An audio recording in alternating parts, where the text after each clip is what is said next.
সবাইকে স্বাগত জানাই আজকে টিউটোরিয়ালে। আজ দেখব ভিএলসি মিডিয়া প্লেয়ার ব্যবহার করে কি করে একটি .mov ফরম্যাটের ভিডিওকে কনভার্ট করে MP4 এ রূপান্তরিত করা যায়।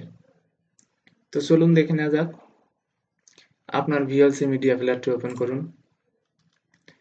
এখান থেকে মিডিয়াতে ক্লিক করুন।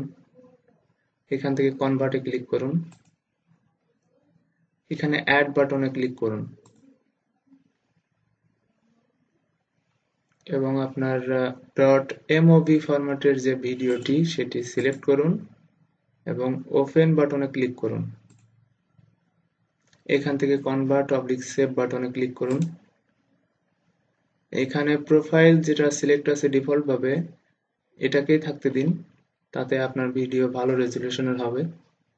এখান থেকে ব্রাউজে ক্লিক করে আপনি ভিডিওটি কোথায় সেভ করতে চাচ্ছেন সেই লোকেশনটি সিলেক্ট করুন এবং ভিডিওটির একটি নাম দিন।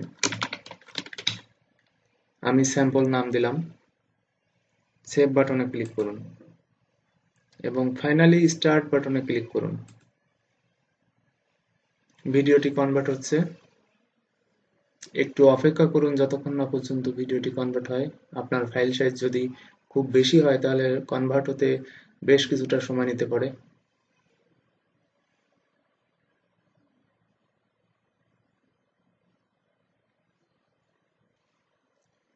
ভিডিওটি কনভার্ট হয়ে গেছে। এখন দেখতে পাচ্ছেন ডেস্কটপের বাম পাশে এখানে একটা ভিডিও আসছে স্যাম্পল নামে। এটার প্রপার্টিজ যদি আমি দেখি, type of file VLC media file .mp4 এবং এর সাইজ 12.7 মেগাবাইট। আর পূর্বে যে ফাইলটি ছিল এটি .mov ফাইল এবং এর সাইজ ছিল 61.3 মেগাবাইট। তো ধন্যবাদ এই ভিডিওটি দেখার জন্য। যদি আপনাদের এই ভিডিওটি ভালো লেগে থাকে তাহলে অবশ্যই লাইক করুন, কমেন্ট করুন, শেয়ার করুন এবং পরবর্তী টিউটোরিয়ালগুলোর আপডেট পেতে অবশ্যই আমার এই চ্যানেলটিতে সাবস্ক্রাইব করুন। ধন্যবাদ সকলকে।